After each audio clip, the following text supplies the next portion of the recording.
नमस्कार। आप सबका एक बार फिर से स्वागत है पैसिव पल्स सीरीज में, जहां हम डिस्कस करते हैं पैसिव फंड्स और ईटीएफ्स के बारे में। आज के इस एपिसोड में हम बात करेंगे थीमैटिक पैसिव फंड्स की, जिन्हें हम सेक्टोरल पैसिव फंड्स भी कहते हैं। तो चलिए शुरू करते हैं पैसिव इन्वेस्टमेंट की दुनिया का सफर सिर्फ पैसिव फंड्स के साथ।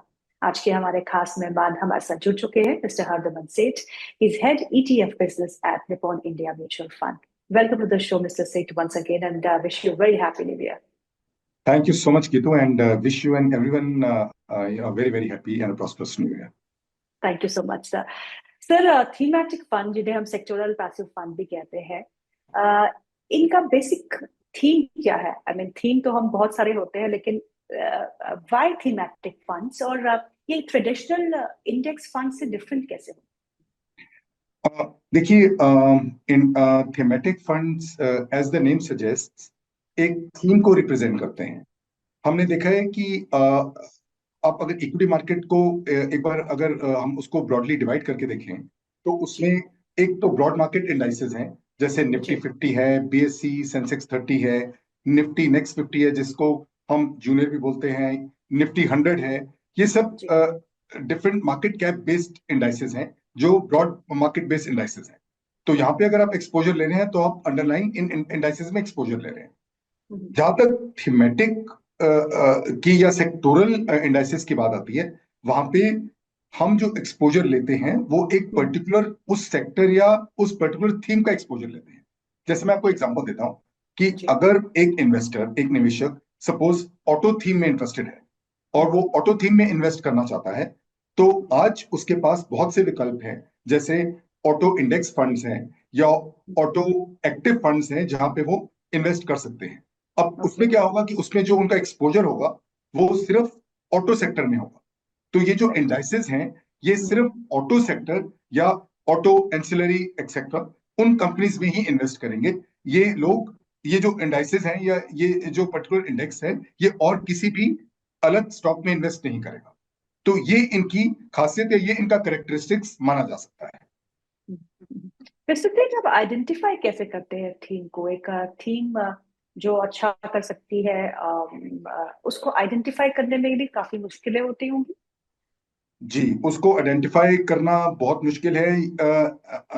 नॉर्मली क्या देखा गया है कि जो निवेशक जब निवेश करने आते हैं, तो यूजुअली वो जो होता है वो पुराने रिटर्न्स देख के, जो पास्ट रिटर्न्स हैं, उसको जी देख के इस चीज का अंदाजा लगाते हैं कि यदि एक सेक्टर या एक पर्टिकुलर थीम जो है, वो हम्म, अगर लास्ट 2 या 5 या 5 साल में परफॉर्म की है, तो हम्म, वो इस साल भी कंटिन्यू करेगी परफॉर्म करना। तो हम्म, ये जो तरीका है, ये मैं समझता हूं सही नहीं है, क्योंकि ओके। ये प्रेडिक्ट करना कि कौन सी थीम जो पिछले 3 4 साल से चल रही है हम्म, या तीन चार हम्म, साल से नहीं चली है, वो जी अब नहीं चलेगी या चलना शुरू हो जाएगी, ये हम्म, प्रेडिक्ट करना जो है ये बहुत मुश्किल है।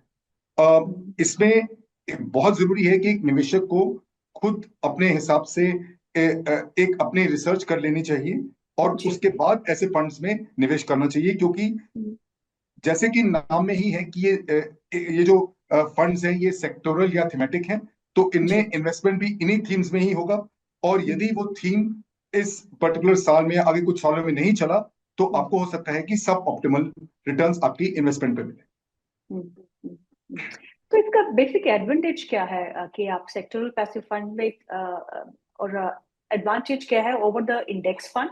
और दूसरा, इसमें रिस्क फैक्टर्स मेजरली क्या इन्वॉल्व होंगे?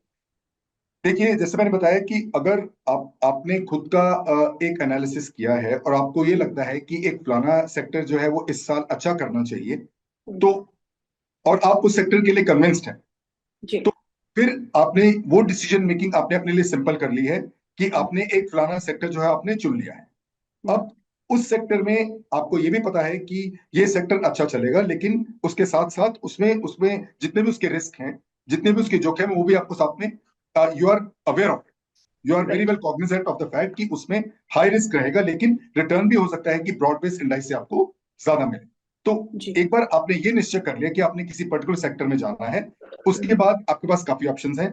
आप इंडेक्स फंड्स के जरिए उसमें इन्वेस्ट कर सकते हैं, आप हम्म, ईटीएफ के जरिए उसमें इन्वेस्ट कर सकते हैं, या अगर हम्म, उसके अंडर कुछ एक्टिव फंड्स आते हैं, तो उनके जी थ्रू भी आप उस सेक्टर में या उस थीम में इन्वेस्ट कर सकते हैं। लेकिन ओके। इसमें मैं फिर आपको बताना चाहूंगा, हम्म, क्योंकि ये जो थीम है या जो सेक्टर है ये बहुत कंसंट्रेटेड होता है, तो जी। आप इसमें आ तो रहे हैं एक हायर रिटर्न लेने के लिए या अपनी हम्म, कन्विक्शन को प्ले करने के लिए, बट हम्म, आपको साथ साथ में अपने रिस्क फैक्टर्स को भी देखना पड़ेगा कि हम्म, उस ज्यादा रिटर्न की वो जो आपकी एक्सपेक्टेशन है उसके साथ हम्म, साथ आपको उतना एडिशनल रिस्क भी इन फंड्स में उठाना पड़ता है। तो to hmm, answer your question, hmm, vis-a-vis a broad market index, these hmm, kind of funds are more riskier, but okay.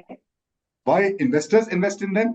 वो क्यों निवेश करते हैं? क्योंकि हम्म, उनको ये एक्सपेक्टेशन है कि ये ब्रॉड मार्केट से ये फंड जो है उनको रिटर्न कुछ अधिक दे। हम्म, हम्म। सर, तो इसका एलोकेशन कैसे होती है? लेकिन जैसे हम ब्रॉड मार्केट इंडाइसेस में स्पेसिफिक सेक्टर्स की अलग अलग एलोकेशन कर लेते हैं, पर इसमें क्योंकि सेक्टर एक ही है, थीम पे बेस्ड है, तो इसमें आप सेग्रीगेशन कैसे करते हैं, वेटेज कैसे डिसाइड करते हैं? देखिए इसमें क्या होता है, क्योंकि ये सेक्टोरल फंड है, अभी मैं इसमें पैसिव फंड्स की बात करूंगा। I will not talk hmm, about the active part of investing. Passive fund में जैसे मैंने पहले ऑटो का एग्जांपल है, तो ऑटो का एग्जांपल लेते हैं। तो जी। यदि आपने एक ऑटो इंडेक्स सिलेक्ट किया है, तो हम्म, अब ऑटो इंडेक्स जैसे कि नाम बता रहा है कि ये ऑटो सेक्टर के फंड्स में इन्वेस्ट करेगा। अब राइट। उसमें ऑटो सेक्टर की जब हम बात करते हैं तो सिर्फ ऑटो सेक्टर नहीं है, इसमें हम्म, ऑटो एंसिलरीज हैं, जी। इसमें बैटरी मैन्युफैक्चरर्स हैं, इसमें जी। टायर मैन्युफैक्चरर्स हैं। तो इस तरह की जितनी एंसिलरी या जो service providing companies to the auto companies है, वो भी हम्म, इसमें इंक्लूड हो रही है। ओके। लेकिन ये तो हो गई सेक्टर की बात। अगर हम स्टॉक्स की बात करें, तो हम्म, इसमें जो स्टॉक्स होंगे, अंडरलाइंग स्टॉक्स, वो सिर्फ और हम्म, सिर्फ ऑटो को ही रिप्रेजेंट कर रहे होंगे। हम्म, तो एक तरह से ये बहुत ही कंसंट्रेटेड बेट है जी। जो एक निवेशक इसमें निवेश करके ले रहा है, बिकॉज हम्म, कहीं ना कहीं उसको लगता है कि ये सेक्टर जो है चलने वाला है, इसलिए हम्म, उन्होंने एक कॉन्शियस कॉल लिया है कि उनको इस सेक्टर में आना चाहिए। तो hmm, once you have decided this, उसके बाद जैसे मैं आपको एक और एग्जांपल देता हूं। जैसे हम्म, अगर हम इंडेक्स वेरियस इंडाइसिस सेक्टोरल या थेमेटिक इंडाइसिस की बात करें, तो हम्म, आज हमारे पास जैसे फार्मा इंडाइस है या हम्म, ऑटो इंडेक्स है, जिसमें हमारे पास लगभग 30 से 35 स्टॉक्स हैं। और जी। दूसरी तरफ हमारे पास बैंकिंग का थीम का इंडेक्स है या मीडिया थीम का इंडेक्स है, जहां पे खाली 10 से 12 स्टॉक्स। हम्म, तो विद इन सेक्टोरल ऑल्सो, जैसे मैंने ऑटो में बताया कि ऑटो में भी 5-6 थीम्स इंक्लूड हो सकती हैं। जी। अगर हम फाइनेंस की बात करें, तो फाइनेंस में भी जैसे प्राइवेट बैंक हो सकते हैं, पीएसयू बैंक हो सकते हैं, एनबीएफसी जी। हो सकते हैं। जी। तो रहेगा फाइनेंस का थीम ही, लेकिन हम्म, उसके जो अलाइड थीम्स है, एंसिलरी थीम्स है, वो भी इसमें हम्म, इंक्लूड होंगी। लेकिन हम्म, जहां तक स्टॉक सिलेक्शन की बात है, वो स्टॉक हम्म, सिलेक्शन जब एक इंडेक्स वो स्टॉक सिलेक्शन करता है, तो वो हम्म, बहुत ही स्पेसिफिक होता है, बहुत ही हम्म, कंसंट्रेटेड होता है, representing only that particular theme. Hmm, hmm. तो जैसे कि आपने कहा कि ये फंड बहुत कंसंट्रेटेड होता है, और अगर किसी को पोर्टफोलियो बिल्ड करना हो म्यूचुअल फंड्स का, तो कितनी एलोकेशन ऐसे फंड्स की, थीमेटिक फंड्स या सेक्टोरल फंड्स से होनी चाहिए, सो दैट कि आपका जो पोर्टफोलियो है वो बैलेंस्ड रहे? देखिए कि तो इसमें एक परसेंटेज डिफाइन करना बहुत मुश्किल है, क्योंकि हर एक निवेशक जो निवेश करता है उसका रिस्क टेकिंग कैपेबिलिटी, जो जोखिम उठाने की जो कैपेबिलिटी है, वो वेरी करती है। अ, जी। और वो वेरियस फैक्टर्स हैं। वो हम्म, आपकी एज पे डिपेंड करता है, आपके पास कितना सरप्लस पैसा है उस पे डिपेंड करता है, आपका जी। पास्ट एक्सपीरियंस क्या रहा है उस पे डिपेंड करता है। तो हम्म, एक परसेंटेज देना इसमें बहुत मुश्किल रहेगा। लेकिन मैं हम्म, इसमें सिर्फ इतना कहना चाहूंगा कि निवेशक को इन कैटेगरीज में एज अ डाइवर्सिफिकेशन, हम्म, एक डाइवर्सिफिकेशन टूल की तरह इस कैटेगरी को यूज करना चाहिए।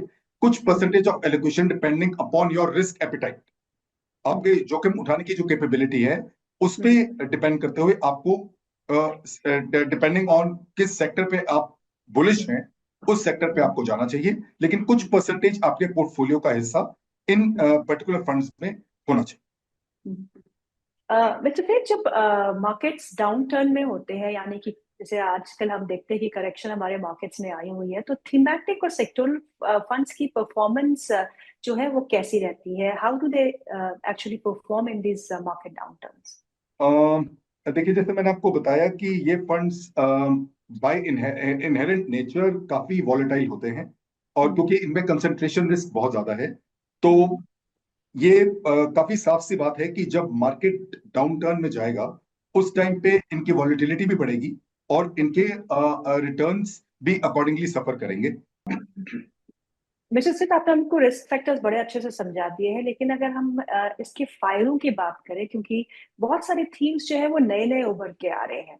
I mean every year you have couple of new themes, जहां आप जैसे एआई है, पिछले 2-3 साल से वो ट्रेंड में है। टेक्नोलॉजी फास्ट चेंज हो रही है, एक नया थीम उभर के आ रहे हैं। वेस्ट मैनेजमेंट एक नया थीम उभर के आ रहा है। तो इन थीम्स में तो आई थिंक कि ये बहुत अभी नोवाइज स्टेज में है। अभी अभी ये थीम डेवलप हो रहे हैं, और अगर ऐसे में फंड्स आते हैं तो काफी फ्रूटफुल रह सकते हैं इन लॉन्ग टर्म। जी, पर इसमें ये तो एक सबसे बड़ा जो इशू है वो जैसे मैं बोलते जैसे वो कहते हैं कि स्पॉइल्ड फॉर चॉइस। आपके पास आज इतनी चॉइस है कि आपके लिए ये डिसाइड करना मुश्किल है कि आप कहाँ पे इन्वेस्ट करेंगे। जी। अब मैं आपको एग्जांपल के तौर पे बताता हूँ कि थीमेटिक और सेक्टोरल फंड्स कि अगर आप सिर्फ खाली इंडाइसेस देखेंगे तो the total number of indices are 61। Okay.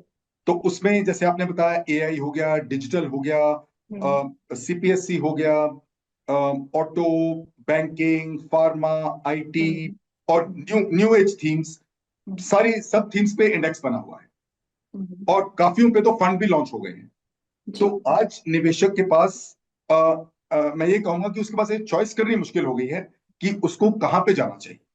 तो इसलिए ये इंपॉर्टेंट है कि जब भी एक निवेशक निवेश करने आ रहा है तो अब इन इन फंड्स के रिस्क फैक्टर को देख ले, और they have to be well educated too. देखिए इसमें क्या होता है ना कि तो बहुत बार हमने ये देखा है कि एक एक पासिंग थीम निकल के आता है, राइट।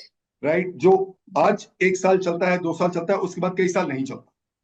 ट्रू। तो कई बार निवेशक ऐसा होता है कि एक थीम जो चल रहा है, यार आपने देखा कि आपके पीयर ग्रुप में लोगों ने उस पर पैसा डाला है तो आपने भी उस पर पैसा डाल दिया, लेकिन उसके बाद आपको शायद एग्जिट अच्छे टाइम पे नहीं मिल पाता।